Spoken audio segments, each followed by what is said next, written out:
He's down there. Look, you wait here, something like that. You found him, did you? Yeah, I was cutting across the road. Otherwise, I'd never have discovered him. Will you give me your name, sir? God, you should see the state of him. How is he? As bad as he looks. It's amazing he's still alive. Ready? Yeah.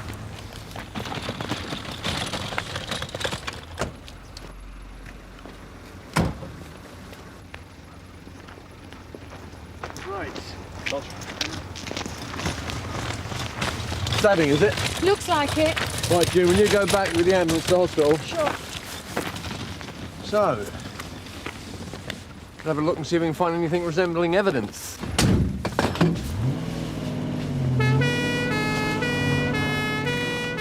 His name's Ian Copley. He lives locally. He's 20. Oh, the cardiac output's gone. Look, can I do anything? No. Here. Lethal chip wrapper, is it? No. Come take a look at this.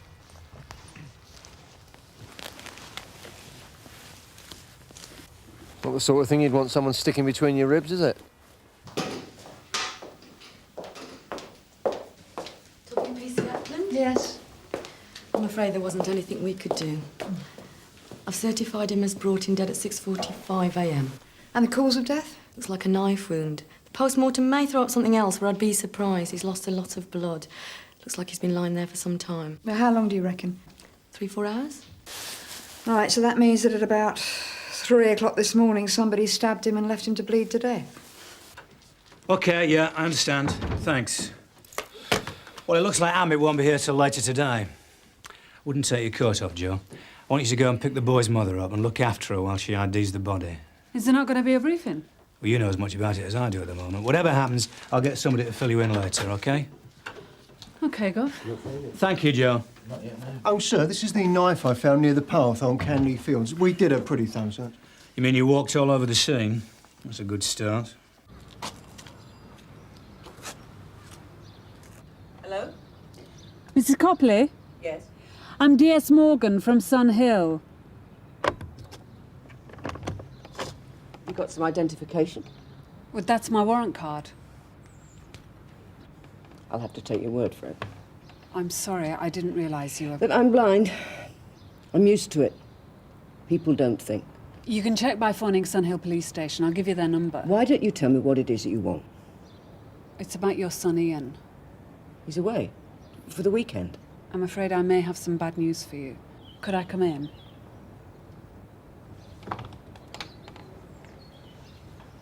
In here. Thank you.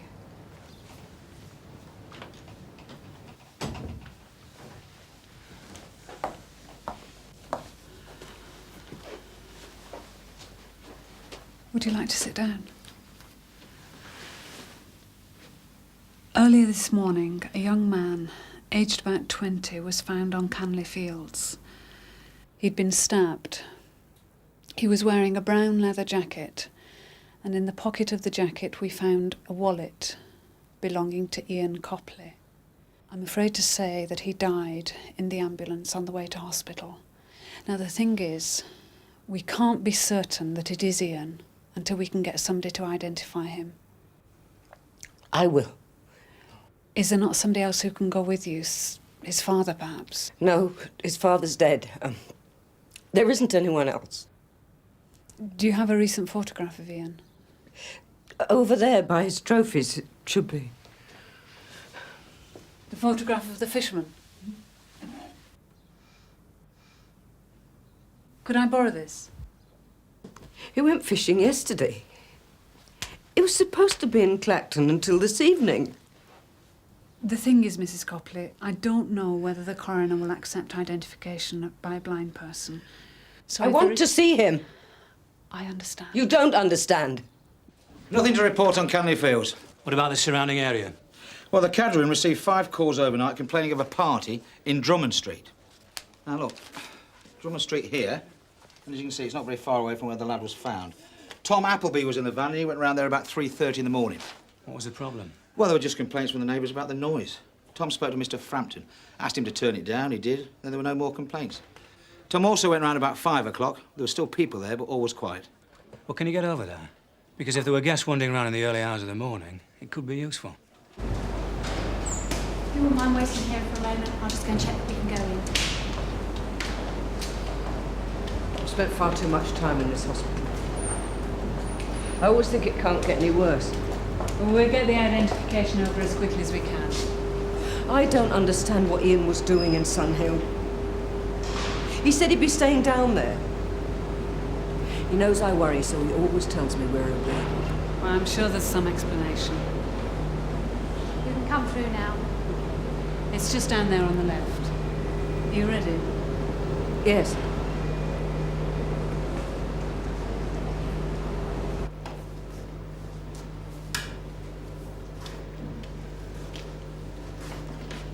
He's just in front of you now.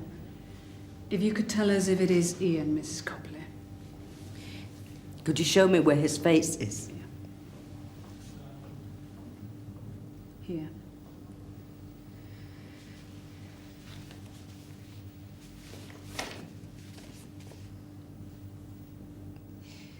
Mrs. Copley? It's not him. If there's any doubt in your mind... It's not Ian! Judging by the photograph... I know my own son. What colour are his eyes? Ian has blue eyes. Can't you see that in the picture? Well, it's not clear. Could you check, please? They're brown, not blue. It's not Ian. Please, listen to what I'm telling you. There's clearly been some mistake. I think it's best if we get you home as quickly as possible. A mistake? There's been a mistake? How could you be so stupid? I did try to explain... You should never have told me he was dead. You didn't know. Let me out of here. Look, I'll take you to the car. Get your hands off me! Just get away from me. I'll show you the way.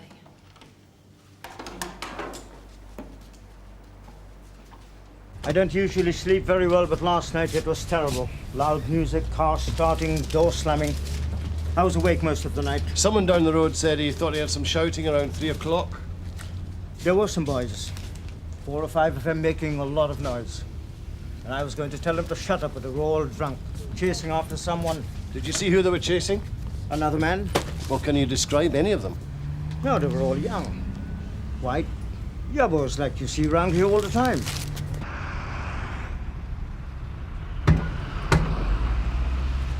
It's DC Lyons, Sunhill.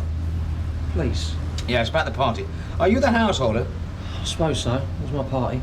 And what's your name? Joe Frampton. But I know it was a bit loud last night, but it's the last 21st party I've ever had. It's not about the noise, I'm afraid. It's more serious than that. Can I come in? Yeah. Thank you.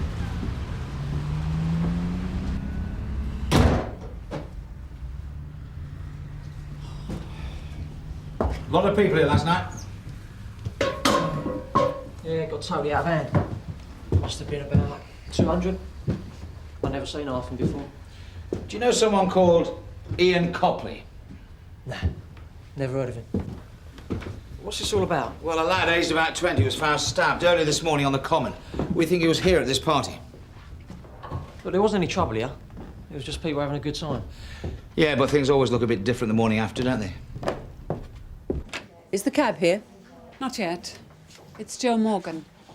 I want to ask you some questions. All I want to ask you is who do I speak to about you and what you've done this morning? I won't have you thinking you can get away with this. The young man who died last night looked quite similar to Ian. He was wearing a jacket of the sort that you say Ian wears, and he had his wallet. You could have checked. That's exactly what we were doing. Look, I need to speak to Ian as soon as possible to find out why he lost his wallet. And I'll need your cooperation with that. I expect you will. And I hope I'm going to get it. Because none of what's happened this morning alters the fact that that young man lying out there was murdered last night. You haven't lost your son, Mrs. Copley, but some poor mother has. Its index number is Delta 678 Foxtrot Yankee Foxtrot. I'll check that. Okay, thanks, Kath. My wife gave the full details of your people when she phoned. Yeah, all right. What time was it left here? Well, I don't know. Middle of the night. I don't know their addresses and stuff. I see them at college and down a pub. They put down the name of the college and the name of the pub. That way we might be able to trace him. Let's get some air in here, eh? Might wake you up a bit. That's better. Hang on a minute. This your jacket? No, I don't wear leather, I'm a vegan. Like Mr. Spot.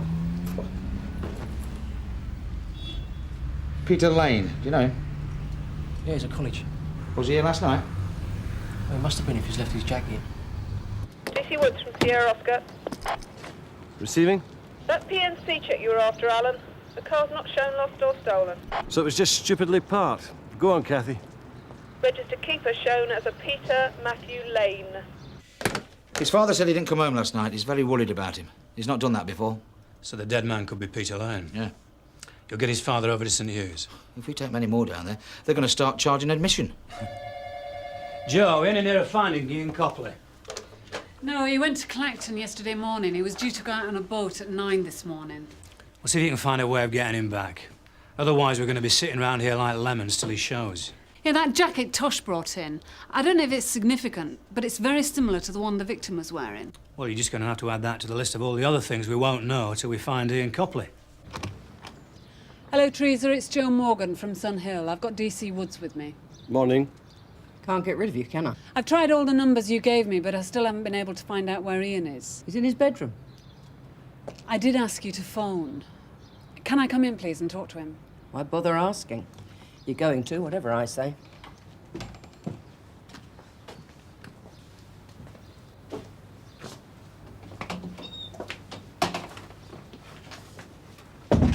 Why did he come back? He phoned while I was with you at the hospital. And when there was no answer, he came back. He thought I'd had an accident or something. It's very considerate of him. There's nothing he can tell you. I've spoken to him. Ian? All right, Mum. It's the police. I'm Detective Sergeant Morgan. This is Detective Constable Woods. We're investigating the death of a man on Canley Fields last night. Yeah, Mum said about telling her it was me. So, she thought I was dead, and when I found out there was no answer, I was thinking she might be. Well, it's got its funny side. He can explain the mix-up about the jacket. Yeah, one of my mates wanted to come back to a party last night. So, we slogged all the way back up here. When we got to this party, I took my jacket off because it was getting hot. Someone went and nicked it. You've no idea who might have taken it? Well, if I had, I would have tried to get it back. We know where it is now, so that's that. Ian, there's something we found earlier on today we'd like you to take a look at, so if you wouldn't mind coming with us to the station. Well, can't it wait? There are some things I need him to do for me. Hey, look, why don't you take it easy this morning, Mum, eh? I won't be long. Ian? Look, I'm going now, Mum. Don't I get a kiss?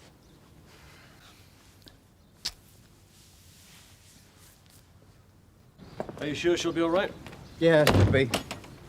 She's terrible at it, being blind. She had the diabetes for a long time, but sight only went a few years ago. Can't get the hang of it. She must rely on you. So that's him? Yeah, Peter Matthew Lane. Sounds like he had a lot going for him. Well, he did till about 8 hours ago. I do the best for my mother, but sometimes it's better if I don't tell her everything, so as I don't upset her.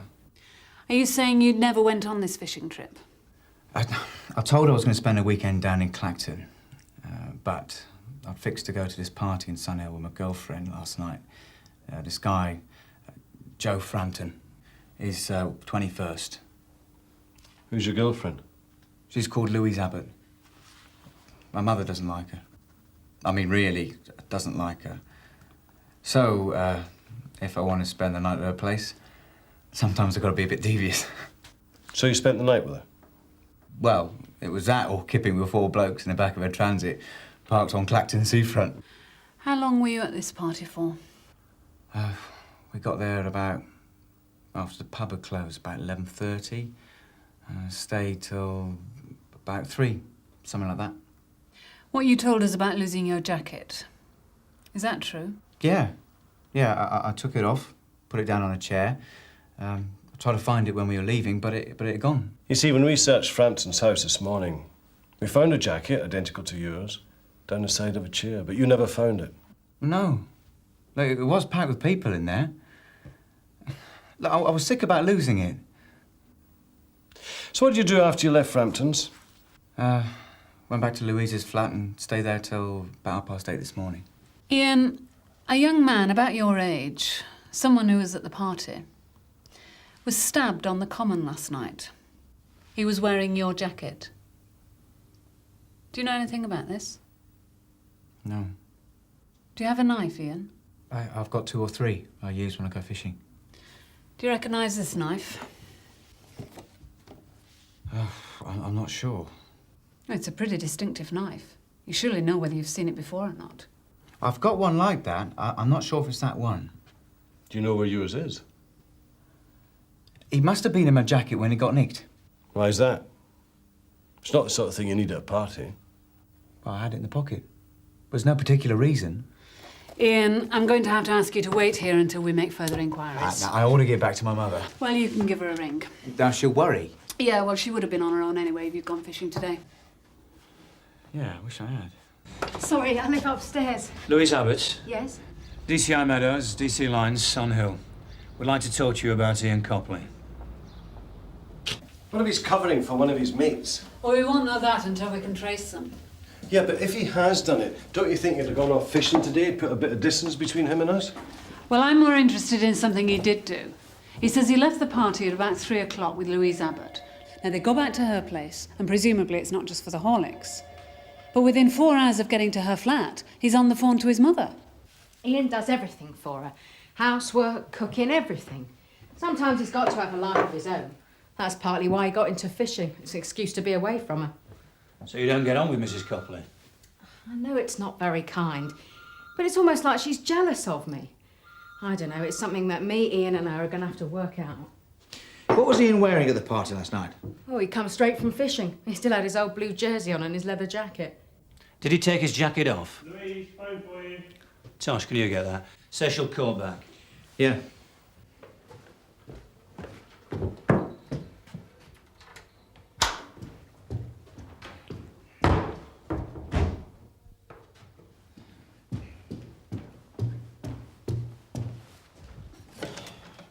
Hello, can I take a message for Louise? Teresa, right? What's your other name? I'll tell you rang Mrs. Copley.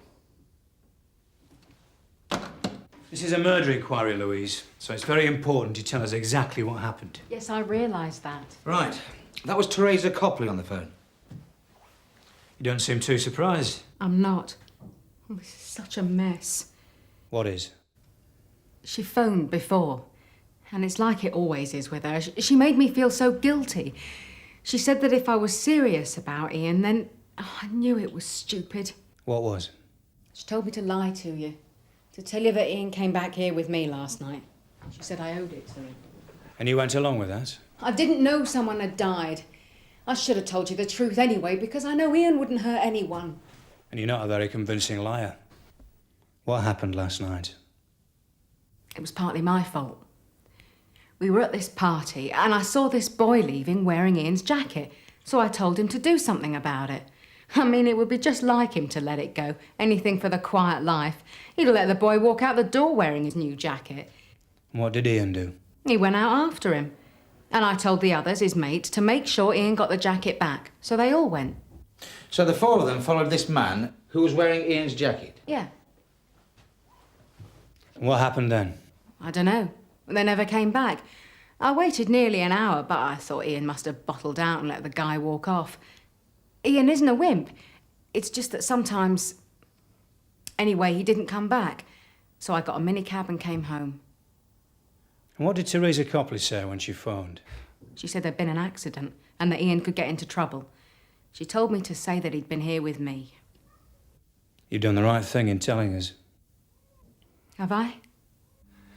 Ian, we talked to Louise Abbott.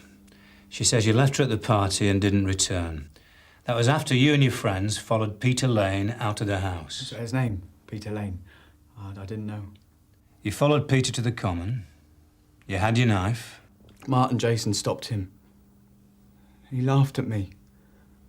They were all laughing. And then it was like something changed. He got scared, started to struggle. I mean, all he had to do was give me back my jacket. What happened, Ian? He fell forward onto the blade and it went in. I could feel it cutting inside him. Look, it was an accident. You can't believe me. But you left him there. You didn't try to help him. All the others ran off. I tried to get my jacket, but the blood was soaking into it. My mates would call for me to leave it.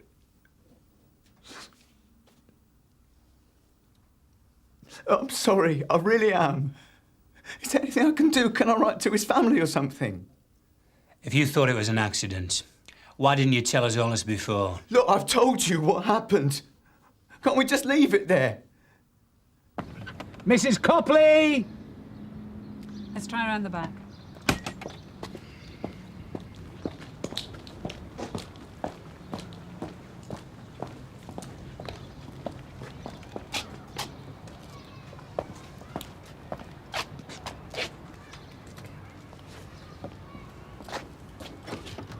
It's open.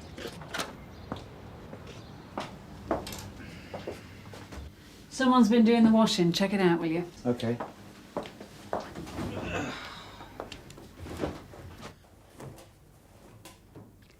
Mrs. Copley.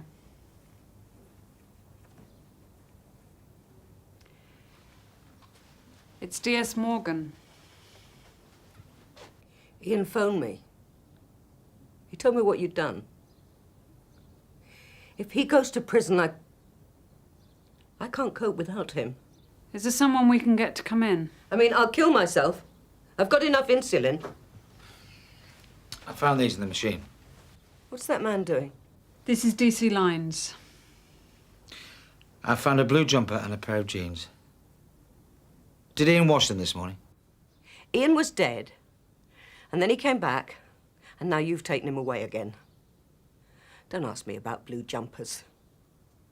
You're making an even worse mistake this time. Ian isn't a murderer. Can't you understand that? It was an accident.